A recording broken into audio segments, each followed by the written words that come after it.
9월 금요기도의 시간입니다. 개별적인 인도하심을 경험해야 한다라는 제목으로 하나님의 말씀 증거하겠습니다. 오늘은 하나님의 인도하심에 대해서 교리적으로 살피는 시간 갖도록 하겠습니다. 하나님의 말씀으로 인도하신다. 이거 신앙생활 오래 하는 사람들이 그렇다고 인정은 해요. 그런데 절대적으로 객관적인 하나님의 말씀이 성경입니다. 이거 믿습니다. 그런데 하나님이 개별적으로 당신에게 말씀하시고 응답하시고 내 삶의 구체적인 부분을 이끌어 가십니다. 이렇게 말하면은 맞아요. 그럴 때도 있죠. 그렇지 않을 때도 있는 것 같아요. 어떤 사람들은 응답이 많다고 하더라고요. 근데 저는 인도하시는 건지 모르겠어요. 가끔 우연처럼, 발작적으로 그런 일들이 나타나긴 합니다. 이렇게 생각을 할 때가 많다는 것입니다. 그러다 보니까 하나님이 나의 삶을 아시고 개별적이고 주관적으로 인도하시는 게 맞냐? 그거에 대해서는 확신이 없어요. 의외로 많은 사람들이 이렇다는 것입니다. 그러니까 개별적인 인도하심은 부수적이고 곁다리로 나타나는 현상이고, 하나님 앞에서 확실한 거는 그냥 성경 말씀 붙들고 사는 거고, 이렇게 하는 경우가 많다는 것입니다. 오늘 성경에서 본문에서 분명하게 보여주는 것이 무엇이냐? 하나님은 어떤 분이시냐? 우리 인생 각각 한 사람 한 사람을 구체적이고 개별적으로 확실하게 말씀하시고 확실하게 인도하시는 분이다. 그래서 개별적인 인도하심은 교리예요.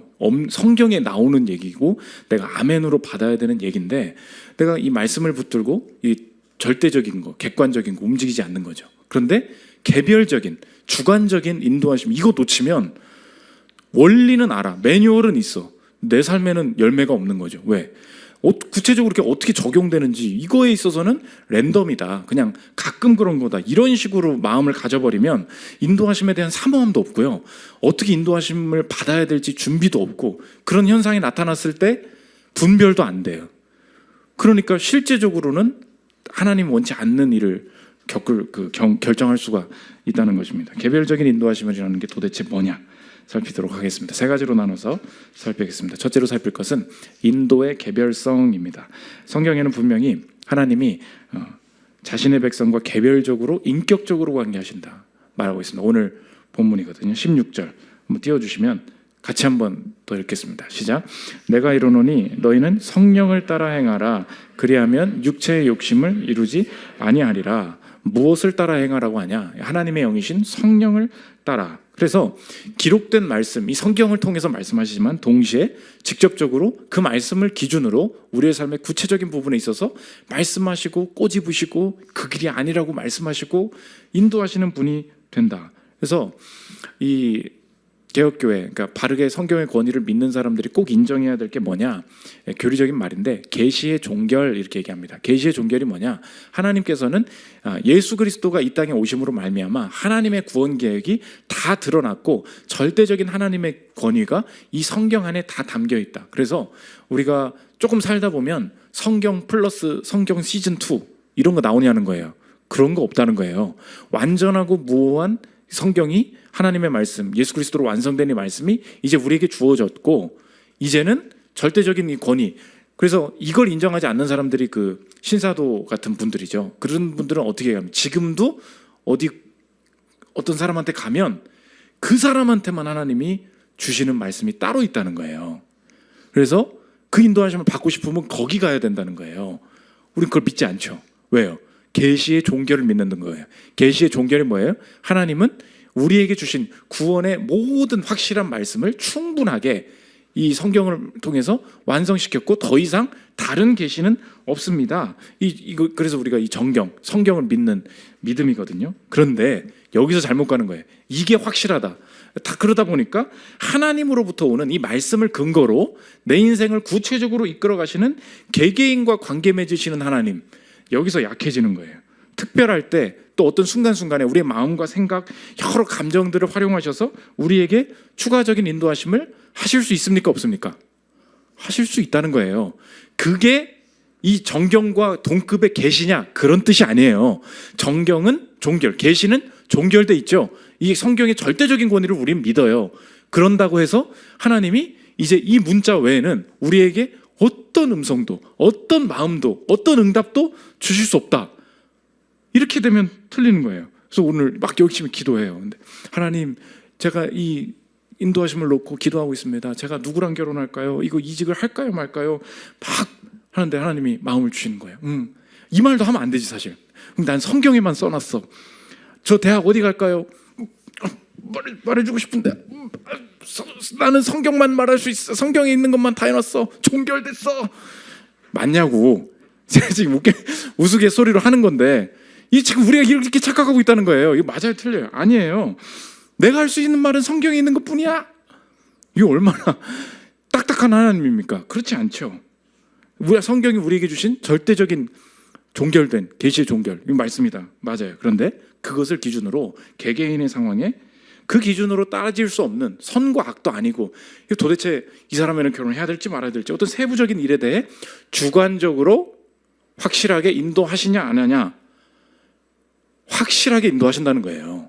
그래서 이 인도하심에 대한 사모함이 없으면 도대체 하나님을 믿는다는 게 뭔가 구체적으로 삶의 끝까지는 적용되지 않는 경우가 많이 있다는 것입니다. 그래서 오늘 말씀 정리하면 제목과 같죠. 개별적인 인도하심을 경험해야 한다. 그래서 웨인 그루뎀이라는 개혁신학자가 이 개별적인 인도하심 굉장히 무시하는 경향이 있다. 이건 되게 확실하고 보장된 신자들의 특권이다. 이렇게 얘기하면 들어보십시오. 분명히 모든 역사를 통틀어 절대다수 그리스도인들은 결정을 내릴 때, 특히 기도하고 성경을 읽을 때 성령의 인도를 알았고 경험했으며, 이런 인도가 성경의 지시와 명령과 원칙뿐 아니라 하나님의 뜻에 대한 주관적인 인상까지, 주님이 마음에 주시는 생각이나 구체적 기억까지 포함한다는 것을 알았다. 이것은 분명히 구체적 상황에서 구체적 사람을 위한 하나님의 구체화되거나 개별적인 뜻이 있다는 생각이 타당함을 암시한다. 개별적인 인도하심이 분명히 있고 그거 놓치면 신앙의 반쪽이 날아가는 일이 된다. 그래서 가끔 응답이다 이렇게 생각하면 안 된다는 거예요. 그래서 로마서 8장 14절에 하나님의 아들들은 누구냐? 하나님의 영으로 인도함 받는다. 로마서 8장 14절 보십시오. 무릇 하나님의 영으로 인도함을 받는 사람은 곧 하나님의 아들이라. 하나님의 아들이 누구예요? 성경대로 사는 자. 뭐 이거 맞죠? 근데 이 바울이 뭐라고 특별히 기록해요? 하나님의 영으로 인도함을 받는다는 거예요. 이게 배치되는 말이 아니라는 것입니다. 그래서 어디까지 인도하시냐? 누구 만났지? 무슨 말 해야 될지 모를 때 어떤 말을 해야 될지까지도 하나님이 이끌어 가신다. 마가복음 13장 11절 보십시오. 사람들이 너희를 끌어다가 넘겨줄 때 무슨 말을 할까 미리 염려하지 말고 무엇이든지 그때에 너희에게 주시는 그 말을 하라. 말하는 이는 너희가 아니요 성령이시니라. 하나님의 인도하심이 어디까지예요? 무슨 말 할지, 그때 무슨 말로 이 상황을 이끌어 갈지, 그것까지 하나님이 인도하신다는 거예요. 물리적으로 어느 방향으로 갈지까지 정하신다는 거예요. 사도행전 우리 요즘 보고 있죠. 8장 26절 보십시오. 주의 사자가 빌립에게 말하이르되 일어나서 남쪽으로 향하여 예루살렘에서 가사로 내려가는 길까지 가라 하니, 이 사람들 이 베드로가 지금 신약 성경이 다 완성되지는 않을 때였지만 구약 성경 예수 그리스도를 주로 삼은 사람이잖아요. 근데 어디로 갈지 성경에 안 나오잖아요. 어떻게 인도함 받았어요? 주의 사자가 말해줬대. 이거 성경에 안 나오는 거잖아요. 그럼 이거 뭐예요? 개별적이고 주관적인 인도하심이죠. 사도행전 10장 19절 하나만 더 보겠습니다.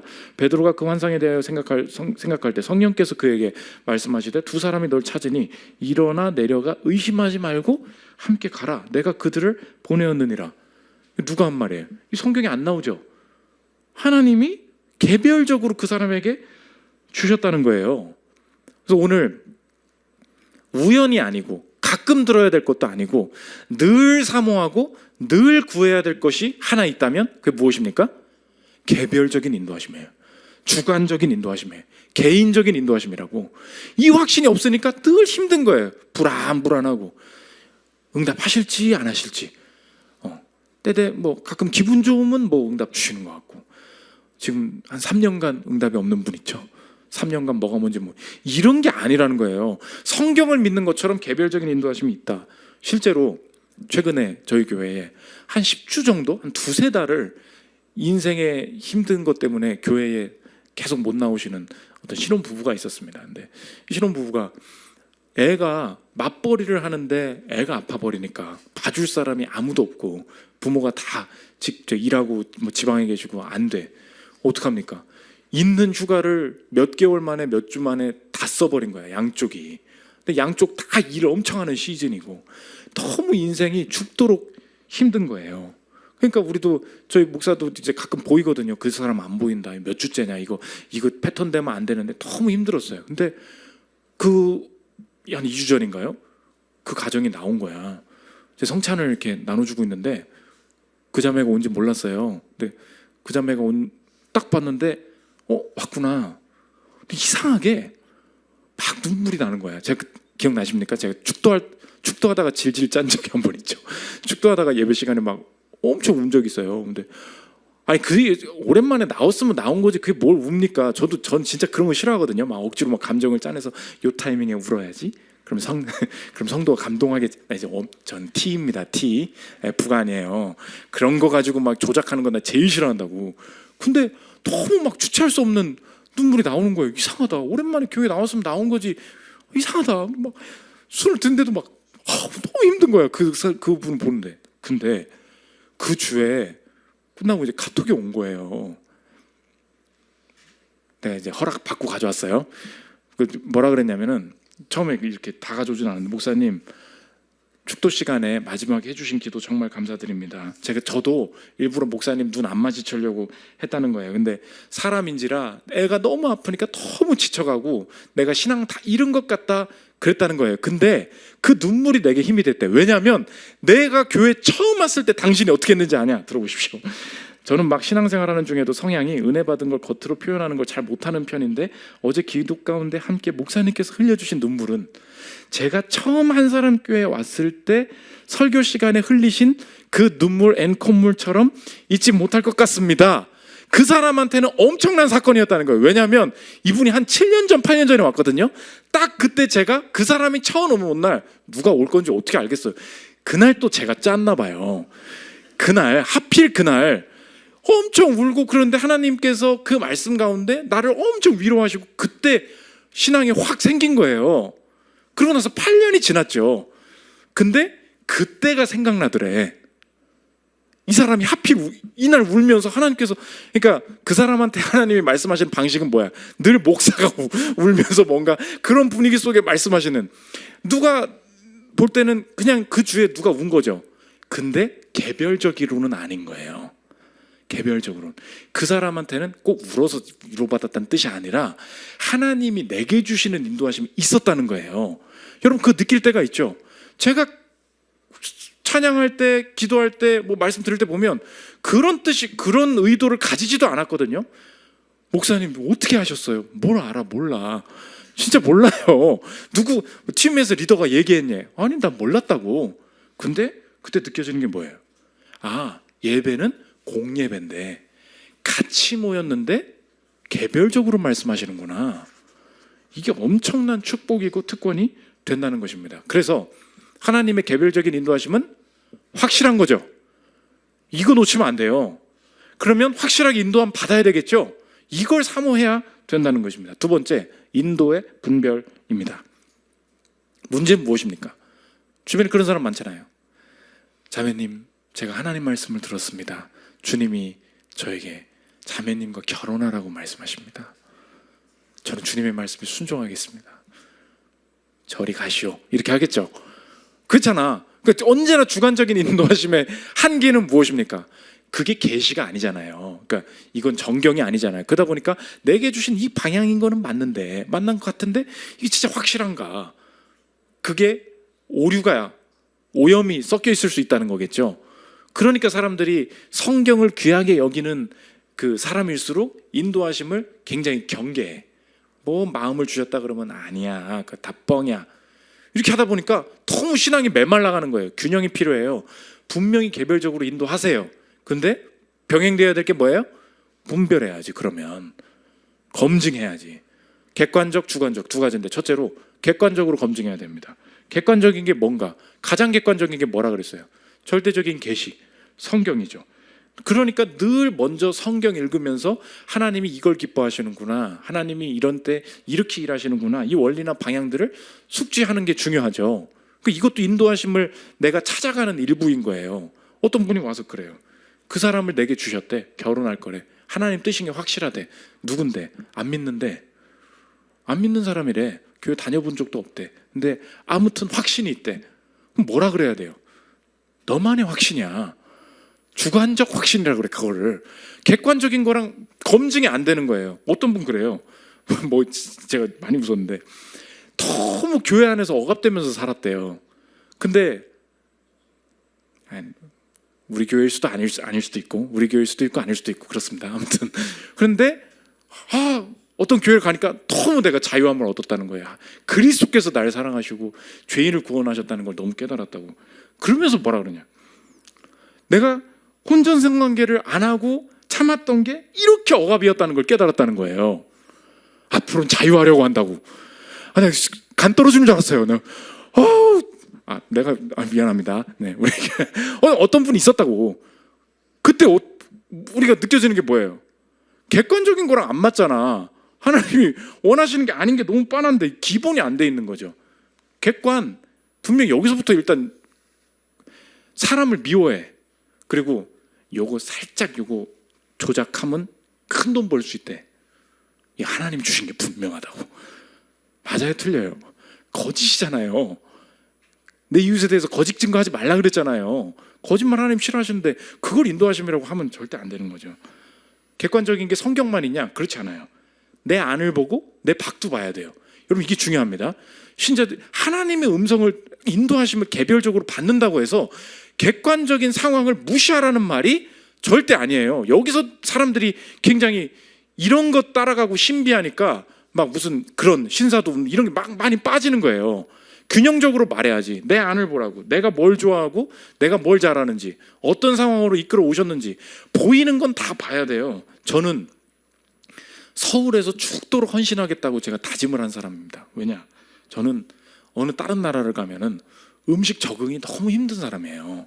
근데 저는 5개의 음식을 돌아가면서 평생 먹을 수 있다고 해도 내가 좋아하는 음식을 5개만 주면 월화수목금 돌아가면서 질리지 않고 천국 가는 그날까지 5개만 먹어도 괜찮은 그 능력을 가지고 있는 사람이에요.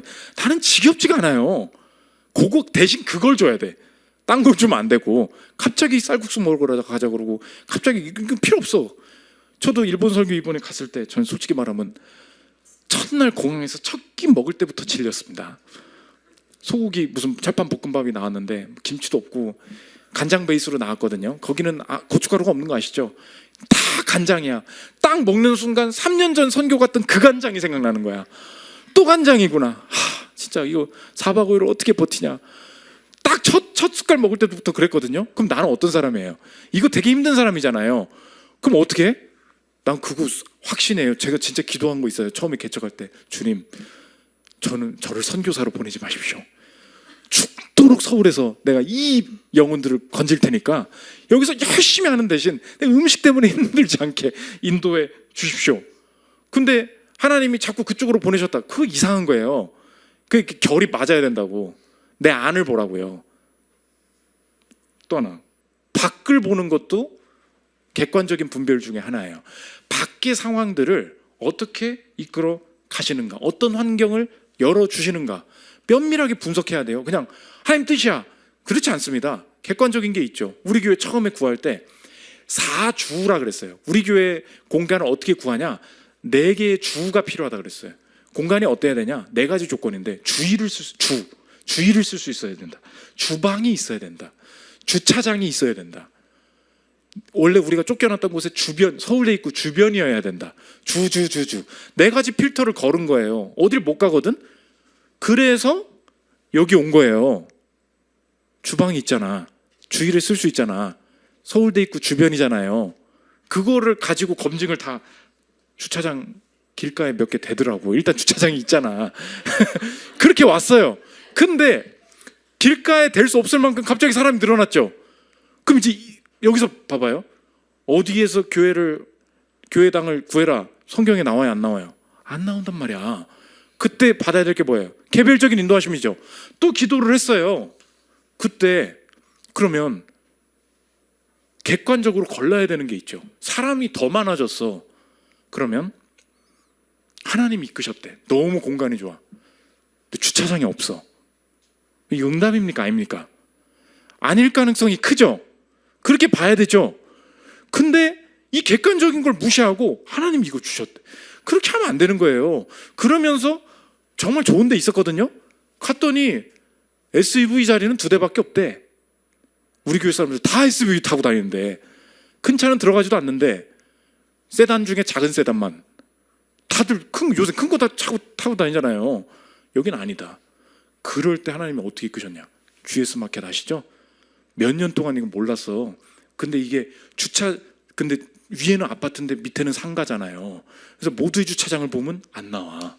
근데 엄청 넓은 주차장이 있었던 거예요. 유료로 쓸 수 있도록. 이것 때문에 저희는 딴 데 안 가기로 했어요. 왜? 분명히 다음 공간은 주차장도 같이 주시는 곳일 거다. 확실하죠? 아니 왜 이런 걸 무시해요? 이게 인도하심이라고. 그래서 상황적으로 진로 구하는 사람들도 있죠. 꼭 제가 그런 얘기 꼭 보십시오. 이공계 분들 계시죠? 뭘 봐야 돼요? 내가 거기 취업하면 공장이 어딘지 거길 봐야 돼요. 왜? 하나님이 이끄셨대. 근데 딴 거는 검증을 객관적으로 안 했어. 공장을 가보니까 저 거제도야. 거제도 사람들을 무시하는 게 아니고 문을 열었더니 바다야. 근데 난 도시를 좋아하는 사람이야. 그럼 인도하심 맞나 생각을 해봐야 될 거 아니에요. 그것도 몰라. 그냥 붙었으니까 좋다고 간대. 공무원 어디 시험 보면 어느 지역으로 가게 된다. 몇 년에 한 번씩 어디로 가게 된다. 미리 알 수 있는 거죠. 2년 딱 해놓고서 목사님 저 지방 가요. 너무 싫어요. 너 알고 있었잖아 그거. 그럼 왜 간 거야? 하지 말아야지. 아니면 인정을 하고 거길 가든지. 꼭 결혼 전에요. 너무 정신 없잖아요. 와 하다가 목사님 청약됐어요. 그래. 청약됐어요. 어디야? 저 인천 앞에서 송도 끝에 됐대.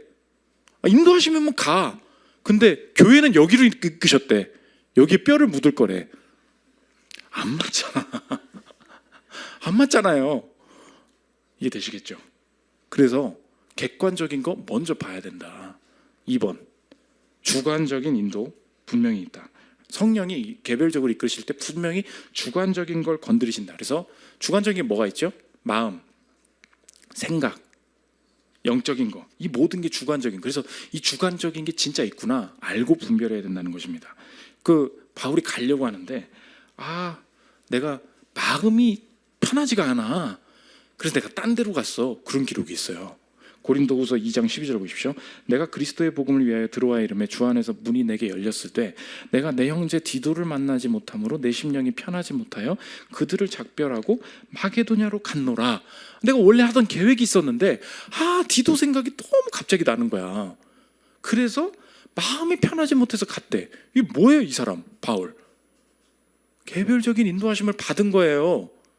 그러니까 내 마음대로 살 거야. 이거 굉장히 무서운 말인 거 알겠죠?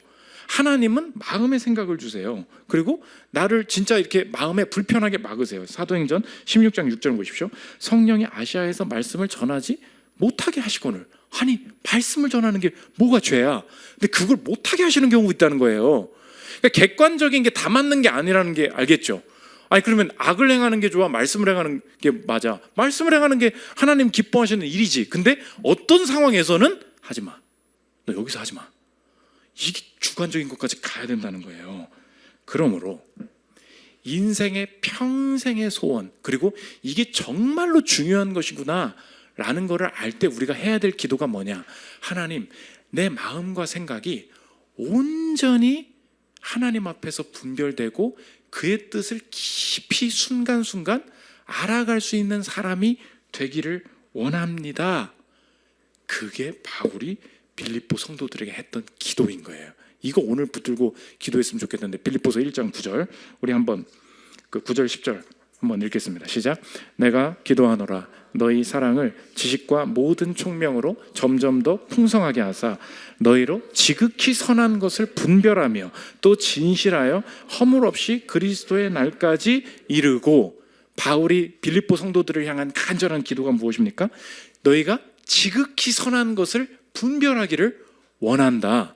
그게 뭐예요? 객관적인 것? 대충 악인들도요, 이거 말 써 있을 때 이게 하나님 뜻인지 알아요. 근데 악인들이 혹은 내 마음이 하나님을 사모하는 것, 내 마음을 관리하는 것, 내 마음에 주님과 늘 동행하는 것, 이거 무시하는 사람들이 신앙생활 4, 50년 해도 평생에 놓치는 게 있어요. 절대로 경험할 수 없는 거. 그게 뭐예요? 개별적인 인도하심이에요. 그럼 여러분 묻겠습니다. 오늘 내가 순간순간 어떤 행동을 하든 어떤 언행을 하든 어떤 유튜브를 보든 그런 일들이 내 마음이 선한 것을 분별하지 못하도록 오염시킬 수 있다. 이거 이제 인정되시겠죠? 주일에 설교 난 다 이해했어. 알아요. 다 이해했어요. 어떤 분들은 핸드폰 하면서도 다 알아먹어. 너무 똑똑해서 알아요. 그 사람들이 평생 경험하지 못하는 게 있어요. 그게 개별적인 인도하심이에요. 그게 무서운 거예요. 결국은 그 인격과 마주하지 않으면 결코 알 수 없는 거. 그 인격과 친해지를 않은데 내가 뭐 설교 듣고 왔으니까 딴짓 해도 되지. 맨날 그냥 나 밤에는 이렇게 하는 게 편해. 그냥 두보다 잘래. 난 이게 좋아. 근데 여러분 그렇게 살잖아요. 거기서 놓치는 게 뭐예요? 개별적인 인도하심. 그분이 좋지가 않은 거예요. 그런데 이게 사모하게 되면 어떻게 되냐? 하나님, 오늘도 말씀해 주세요. 이 순간 이 친구한테 무슨 말을 하면 좋을까요? 하나님, 제 생각이 맞을까요? 하나님, 이렇게 생각하는 게 맞을까요? 하나님의 인도하심을 느끼기를 원해요. 김현수 목사님과 저도 늘 주일 지나잖아요. 순간순간 그거 느낄 때가 있어요. 그 성도한테 그 말 하려다가 안 하길 잘했다. 뭐 이런 거. 갑자기 이 이야기를 하게 하시더라. 주일날도 신방하고 티타임하고 이렇게 하잖아요. 늘 아침에 기도하고 하거든요. 여러분 그렇게 하십니까? 미팅 때, 오늘 미팅이 있죠. 어떤 누군가의 만남이 있죠. 그럴 때 말해요. 하나님, 그때 무슨 말을 해야 될지, 우리의 이 컨텐츠가 하나님의 방향대로 이끌어갈 수 있도록 주님 인도해 주세요. 그랬더니 막 생각지도 않았던 방향으로 말들이 막 나오기 시작해. 이런 거 얼마나 귀한 겁니까? 이거 없이는 신앙생활 한다고 말할 수 없다는 거예요. 마지막 세 번째, 인도의 확신입니다. 잘못 분별할 수도 있죠. 그런 실수가 있을지라도 끝까지 하나님의 이 개별적인 인도하심을 신뢰하고 내가 확신 가져야 될 이유가 무엇인가? 우리의 인생이 원래 어디로 인도함 받기로 정해졌는가? 이걸 보면 안다는 것입니다. 인생은 결국 인도하심의 문제예요. 내가 만들어가는 것 같죠? 인생은 인도함 받아요. 하나님이 지금 끌고 가시는 거예요. 하나님 떠난 삶은 어디로 인도함 받습니까? 죽음으로 인도함을 받죠. 이게 착각이에요. 여러분이 내가 인생을 개척해 나가고 있다고 생각을 한다고. 내가 인생을 만들어 간대. 웃기고 있네. 인도함 받고 있는 거예요. 어디로요? 죽음으로요. 여기가 영벌의 자리야. 다 이끌림 받고 있다고요. 그런데 우리 대신 죽음으로 인도하심을 받으신 분이 누구십니까? 그게 예수님이시라는 거예요. 왜요? 그가 나 대신 죽음으로 인도하심을 받으심으로 대신 내가 그리스도께서 받으셔야 할 인도하심을 받는다는 거예요. 그게 뭔데요? 베드로전서 3장 18절 읽고 마치겠습니다. 그리스도께서도 단번에 죄를 위하여 죽으사 의인으로서 불의한 자를 대신하셨으니 이는 우리를 하나님 앞으로 인도하려 하심이라. 육체로는 죽이심을 당하시고 영으로는 살리심을 받으셨으니, 그리스도를 믿는 자에게 그 믿음 때문에 영원하게 보장되는 것이 뭐예요? 하나님 앞으로 인도함 받는다. 믿으십니까? 그렇다면 그 믿음이 이미 그게 보장돼 있고 이것이 내가 확신으로 가지고 있을 때 오늘의 인생도 이제 내가 이 신자의 특권을 적극적으로 활용하기를 원한다. 뭐 성경 다 알지 뭐. 우리 인생이 왜 재미없습니까? 인도하심이 없어서 그래요. 그리고 내가 그걸 사모하지 않는다고. 더 구체적으로 사모해야 돼요. 하나님 말씀. 그러니까 마지막 남는 거 그거예요. 매일 주와 동행하기를 원합니다. 매 순간 주님 생각하기를 원합니다. 매 순간 주님 사랑하기를 원합니다. 내 생각과 이 마음이 결코 오염되지 않기를 원합니다. 지극히 선한 것을 분별하기를 원합니다. 죽음에서도 내 인생 구원의 길을 여신 그분이 내 인생 완전 지금 난장판이고 어디서부터 해야 될지 모르는 그 상황에 있을지라도 그리스도의 권세가 나를 하나님 앞으로 인도함 받는다고 약속해 주셨으니 이곳에서도 선한 것 분별하여 개별적 인도하심 받으면 언제든 열매로 유익으로 선으로 하나님이 이끄시는 것을 내가 경험하게 될 줄 믿습니다. 이 개별적인 인도하심을 사모하고 적극적으로 구하여 그것을 경험하는 저와 여러분들 되시기를 기도합니다. 우리 찬양하고 기도하는 시간 갖도록 하겠습니다.